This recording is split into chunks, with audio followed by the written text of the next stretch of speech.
E aí, pessoal, tudo bem com vocês? Vocês que são aí do primeiro ano, vão fazer o PAS 1. Sou o professor Cazu de Biologia, fizeram um convite bem especial para trabalhar aqui com vocês, né, alguns temas, alguns tópicos, uma revisão geral, né? E eu escolhi fazer isso justamente me baseando na prova do PAS do ano passado, né? Então a gente vai resolver aqui alguns itens, vai comentar algumas coisas que esses itens abordavam, né? Também falar um pouquinho sobre a estrutura dos itens, a estratégia de prova, né? Para tentar ajudar vocês aí na preparação durante essa reta final aí até o PAS de vocês. Beleza? Então trouxe aqui o PAS que foi aplicado, né, referente ao subprograma de 2020, ele acabou sendo aplicado em 2021 mesmo, né? Mas ainda assim seria o subprograma de 2020 para quem finalizou o primeiro ano no ano passado, certo? Bom, vamos lá. Aqui a gente tem um texto, né, bem grande, mas vale a pena dar uma lida nele porque ele vale aí, ó, pra gente 8 itens de biologia, né? Então é um texto bastante importante. Os incêndios que assolaram o Pantanal em 2020 consumiram mais de 15% desse bioma, área equivalente ao território de Israel. Além de gerar produtos tóxicos e prejudiciais, tanto para os humanos quanto para os animais, um dos pontos mais críticos das queimadas são as emissões de gases do efeito estufa na atmosfera, principalmente do gás carbônico, como também o monóxido de carbono, óxido nitroso, metano e formação do ozônio, além da poluição do ar atmosférico pela fumaça que provoca a deterioração ambiental.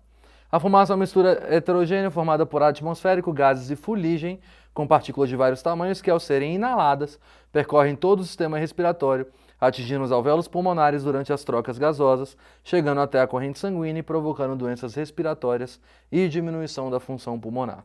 Então, basicamente, ele fala sobre os incêndios no Pantanal, ele fala sobre o processo de queimada, sim, e emissão de diversos gases de efeito estufa, né? Ele até cita quais seriam esses gases, e ainda vai falar um pouco da fumaça, da composição dessa fumaça e da inalação dela, né, por nós, podendo aí provocar alguns problemas de saúde, tá? Então vamos aos itens, né, todos esses itens aqui de tipo A, né, itens de certo e errado. Então vamos ao item 44. A retirada de gás carbônico da atmosfera é feita por meio da respiração. Aqui ele vai estar falando de ciclo do carbono. O que é que retira carbono da atmosfera? Ou seja, o que é que fixa carbono? O que é que sequestra carbono atmosférico? Não é a respiração.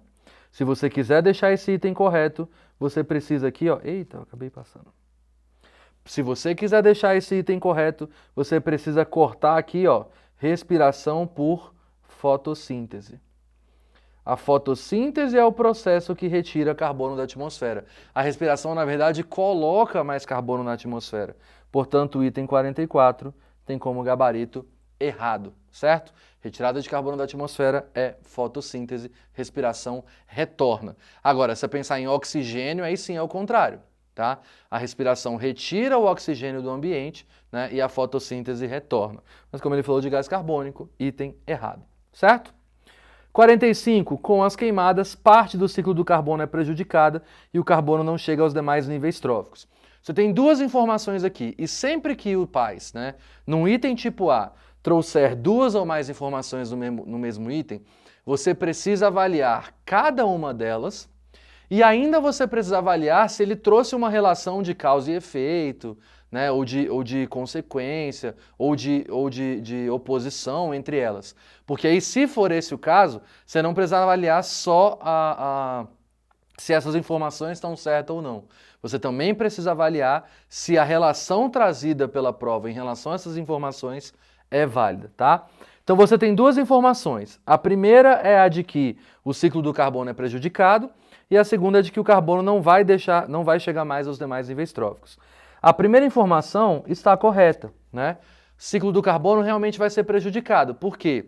As plantas elas têm um serviço ecossistêmico de retirar carbono da atmosfera, né? Então elas sequestram o carbono atmosférico pela fotossíntese e acabam liberando o oxigênio, ok?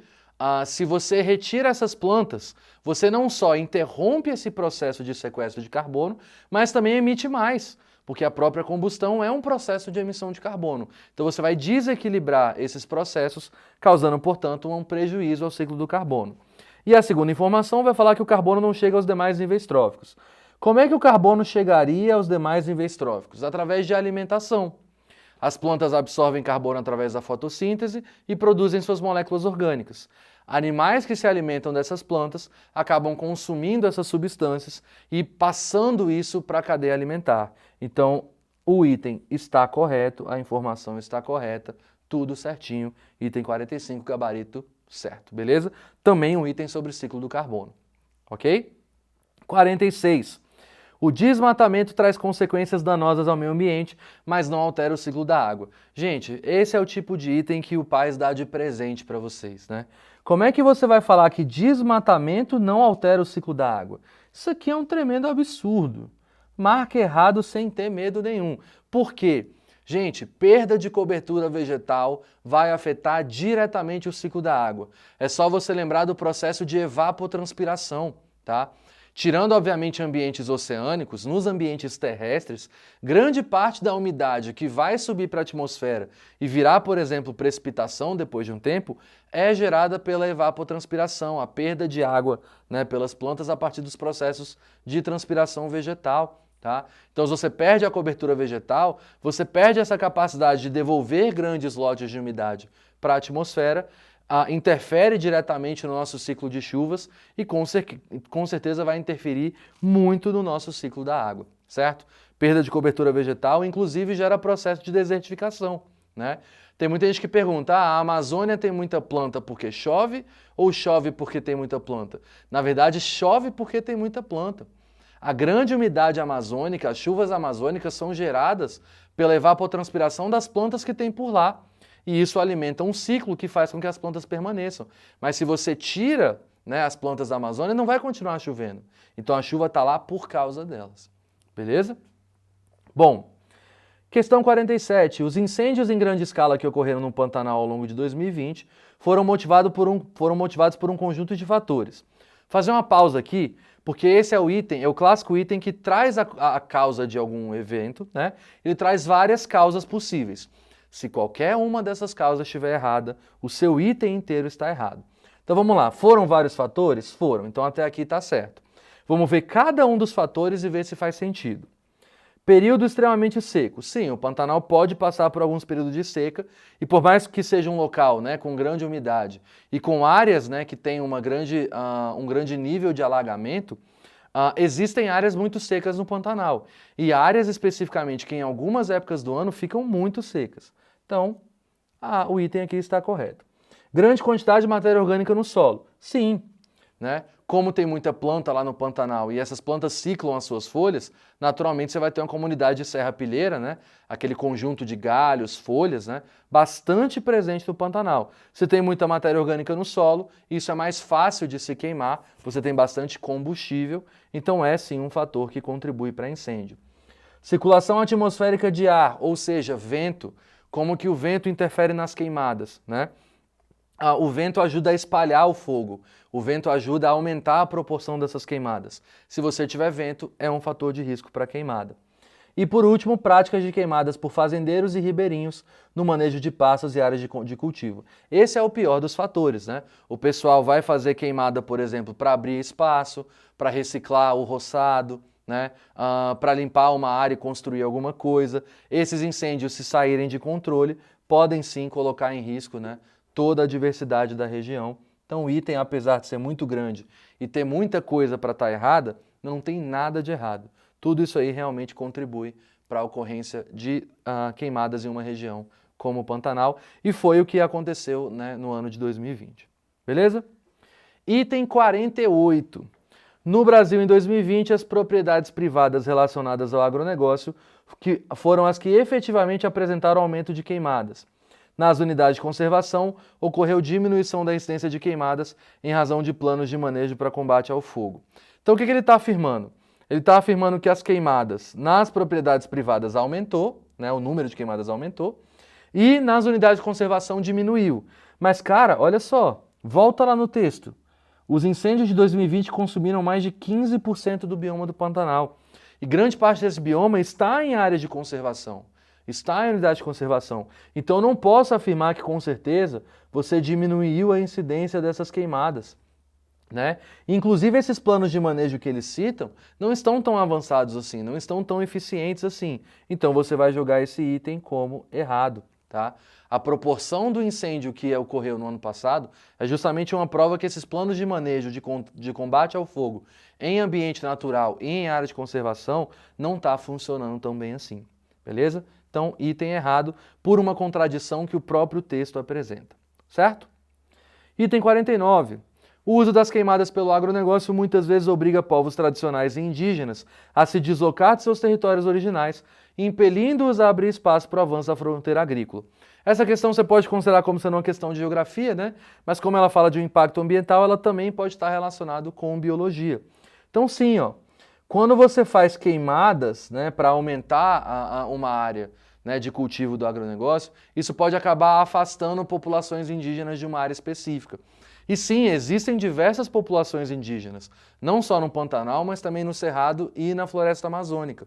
E elas vão, né, sendo espantadas, e à medida que elas vão desocupando esses locais abrem espaço para avanço de fronteira agrícola, que é um problema atual muito grande no nosso país. Tá? As fronteiras agrícolas têm avançado, né, de maneira muito extensa e muito rápida, e isso tem colocado em risco, né, grande parte do bioma do Cerrado, por exemplo. Isso está começando a se expandir mais para o Pantanal. Então, item totalmente correto. Certo? 50. Povos indígenas e tradicionais, com suas diferentes identidades e formas de se relacionar com a natureza, produzem conhecimentos a respeito da floresta que podem ser aproveitados, olha só que legal, como referência para políticas públicas de exploração sustentável de recursos naturais. Exploração sustentável. Nossa, professor, tem como exploração ser sustentável? É óbvio. A ideia de sustentabilidade, pensa aqui comigo, sustentabilidade não é só preservar. Sustentabilidade não é deixar a natureza quieta lá e ir embora. Sustentabilidade é equilibrar ganho econômico com ganho social, com preservação ambiental. É trazer as três coisas juntas. Então existe sim como fazer exploração sustentável de recursos naturais. E os indígenas são povos que fazem isso muito bem. Tanto que convivem há milênios com as florestas de maneira muito harmônica. Então, questão corretíssima. Tá? E aí vamos para o item 54. Em relação ao ciclo do nitrogênio, as queimadas são parcialmente benéficas, visto que bactérias do solo captam o N2O, que é o óxido nitroso, da combustão dos vegetais, transformando-os em amônia, que pode ser utilizado pelas plantas. Vamos lá, tá? Algumas coisinhas aqui. O que as bactérias do solo transformam em amônia é N2 atmosférico, tá? E não o óxido nitroso. É N2 atmosférico no processo de fixação, né, ou amonificação. E outra, a amônia não pode ser utilizada diretamente pelas plantas. Você precisa continuar o ciclo do nitrogênio e vamos lembrar, né? Fixação do N2 atmosférico para geração de amônia. Nitrosação para formação de nitrito a partir de amônia, né? E a nitratação para formação de nitrato a partir de nitrito. Aí sim, quando eu formo nitrato, as plantas conseguem absorver esse nitrogênio e inseri-lo na cadeia alimentar, tá? Então, dois errinhos. A amônia não é utilizada pelas plantas e o gás que é convertido em amônia pelo ciclo do nitrogênio é N2, gás nitrogênio, e não o óxido nitroso liberado pelas queimadas. Portanto, o seu item se mostra errado, certo? Então, olha só nesse grupo de itens você tem impacto ambiental e preservação ambiental, você tem ciclo do carbono, você tem ciclo do nitrogênio, você tem ciclo da água. Mais uma vez, a ecologia sendo uma parte muito grande da sua prova do PAS 1, tá? É o conteúdo que mais cai no PAS 1, sem dúvida nenhuma, beleza? Bom, seguindo em frente aqui, temos um bloco de questões que fugiu um pouco da lógica que a gente espera para o PAS 1, tá? O que acontece? E aí a gente vai entender o processo de formação dessa prova. O PAS 1 e também o PAS 2 e o PAS 3 têm uma parte do conteúdo que eles denominam como programas de saúde, que é basicamente afirmar que tanto no PAS 1, quanto no PAS 2, quanto no PAS 3, podem cair diversas coisas relacionadas à saúde humana, tá? Como, por exemplo, né, a imunização em relação a soro e vacina, doenças, agentes causadores, agentes transmissores, né, a sexualidade e gravidez, drogas. Então, todos esses conteúdos estão dentro do que a gente chama de Programa de Saúde do PAS, tá? E aí, a gente precisa entender que o PAS é uma prova atual, tá? A banca que produz o PAS, que é o CESP, eles têm esse cuidado de trazer questões atuais para a prova. Tanto que você viu, o bloco anterior de questões aqui, ó, falava sobre incêndio no Pantanal, do ano de 2020. É uma prova do subprograma de 2020 que já conseguiu cobrar, né, referente ao mesmo ano, um acontecimento do meio do ano de 2020. Né? Então é uma prova que tem situações atuais. E você não pode esquecer do que aconteceu nesse país e no mundo inteiro no ano passado e continua para esse ano, que é a pandemia. Né? Então é óbvio que as provas que trazem a atualidade, que trazem questões recentes, que são formuladas no mesmo ano de sua aplicação, que é o caso do PAS, é inegável, é inteligente, na verdade, você esperar que essas provas tragam conteúdos relacionados à Covid, à pandemia ou a doenças em geral. E foi justamente isso que o PAS fez. Tá? O PAS ele resgatou esse negócio de programa de saúde justamente para trazer alguns conteúdos sobre doenças e também sobre questões de saúde de maneira geral, tá bom? Então, esperem novamente, eu imagino que isso novamente deva acontecer. Você novamente deva ter aí no PAS 1, né, algo falando sobre vacina, algo falando sobre Covid, ou alguma outra doença, mas trazendo o tema, né, de saúde humana mais uma vez para a prova do PAS, tá? Então vamos lá. Tendo o texto ano 1000 e ano 2000 como referência, sabendo-se que a peste bubônica ou peste negra, a gripe espanhola e a Covid-19 são doenças infectocontagiosas que causaram pandemias globais, olha aqui o tema atual, ó, julgue os itens a seguir, tá? Esse texto é um texto que traz mais um contexto histórico, a gente não vai usar tanto ele. Aqui ele está servindo muito mais como referência. Você vai observar que os itens aqui eles são mais independentes em relação ao texto, tá? E por mais que isso não seja matéria para o primeiro ano na maioria das escolas, é algo que a gente deve estar revisando justamente por causa desse programa de saúde e do critério de atualidade que a prova do PAS traz, beleza? Então vamos lá, item 77. Covid-19, gripe espanhola, catapora e dengue são todas doenças humanas causadas por vírus. Perfeito! Covid é vírus, gripe é vírus, catapora é vírus, dengue é vírus, tá? Covid, gripe espanhola e catapora, transmissão direta de uma pessoa para outra, por secreção respiratória, saliva, compartilhamento de objetos, tá? E dengue, transmissão por um mosquito, então você tem um vetor de transmissão, ok? 78, o vetor da doença de Chagas, vetor é quem transmite, lembre disso, é quem carrega essa doença. O vetor da doença de Chagas é o barbeiro, triatomínio, perfeito, que deposita fezes contaminadas sobre a pele da pessoa. Perfeito também, tá? A doença de Chagas é uma doença causada por protozoários, que é transmitida por um inseto chamado barbeiro, que não é um besouro e nem um mosquito, tá? E eu já vi, aliás, né, o pessoal fazendo questões, falando de doença de Chagas, falando que o barbeiro transmite a doença ao picar a pessoa. Também estaria errado, tá?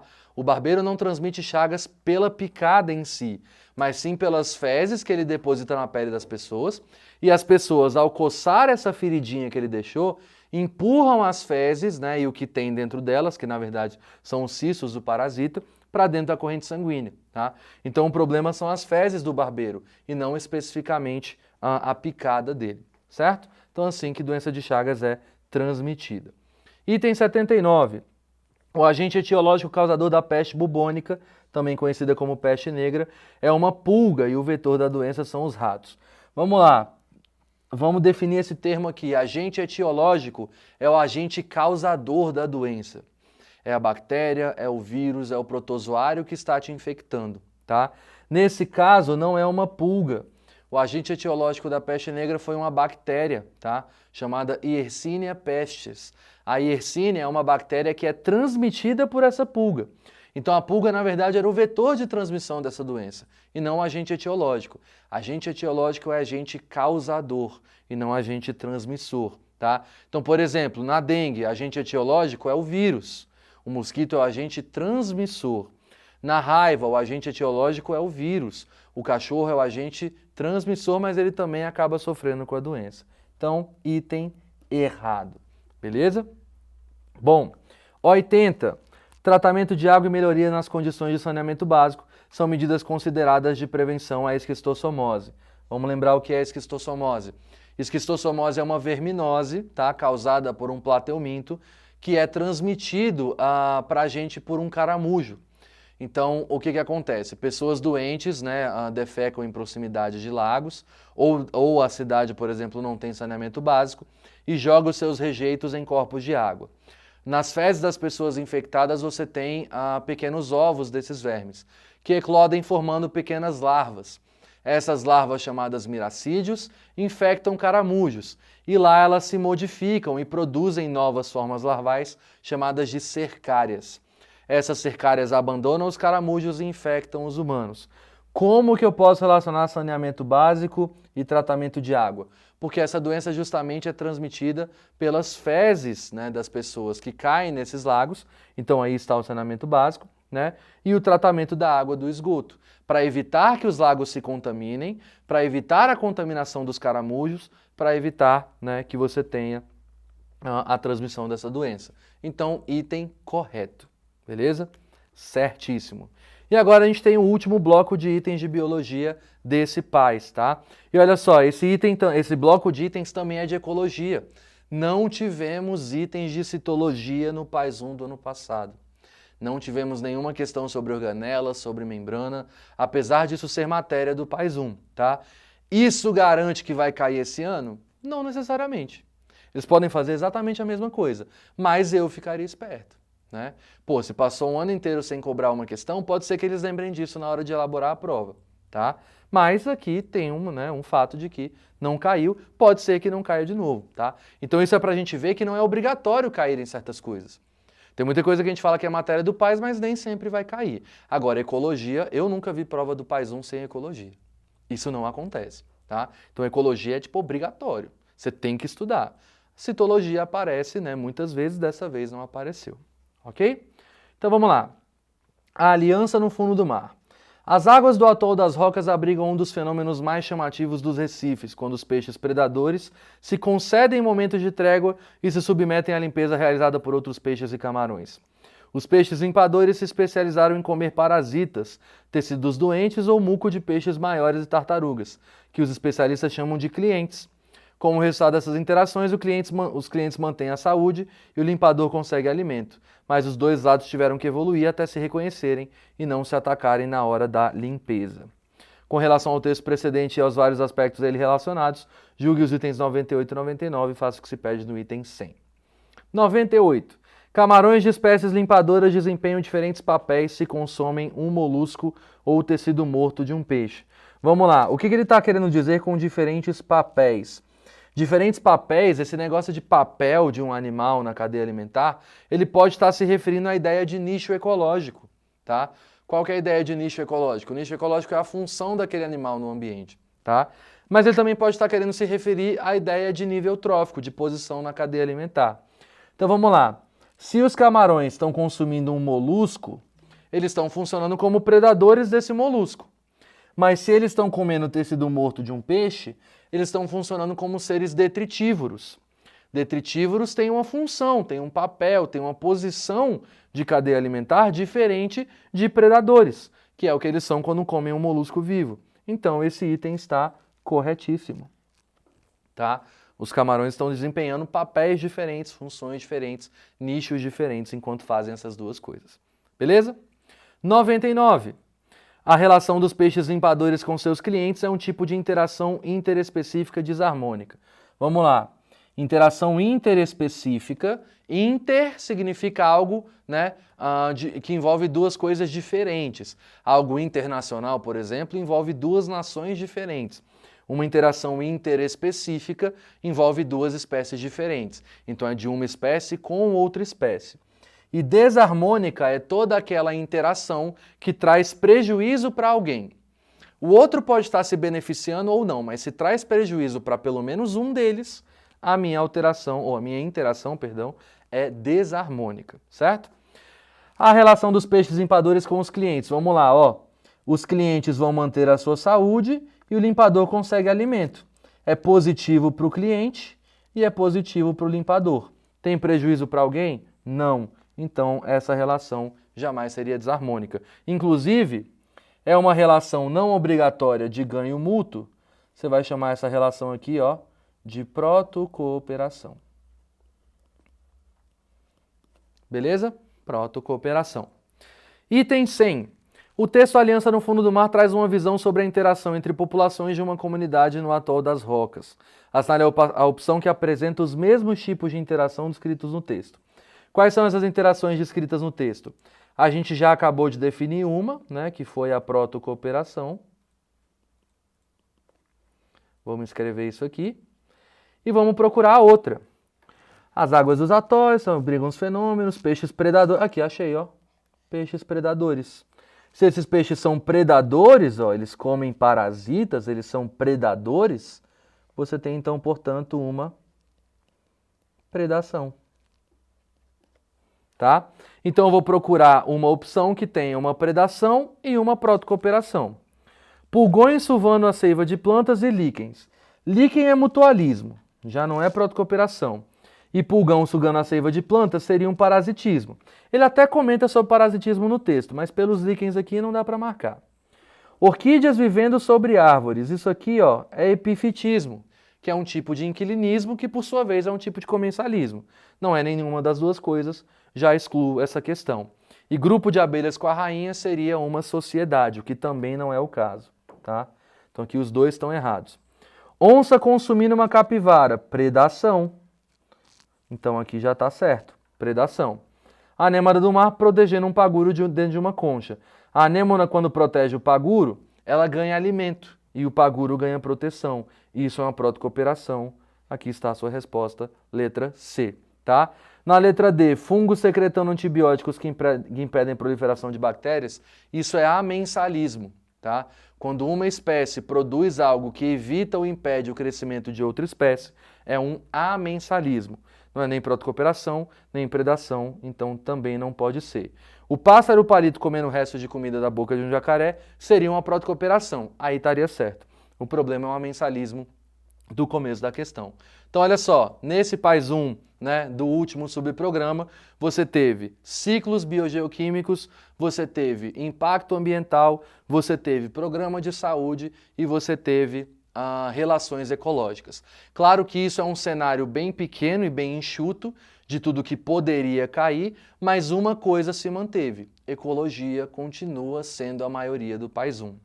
Então é isso que você precisa focar nas suas revisões. Beleza? Vou ficando por aqui, um grande abraço, qualquer coisa estamos por aí e até a próxima.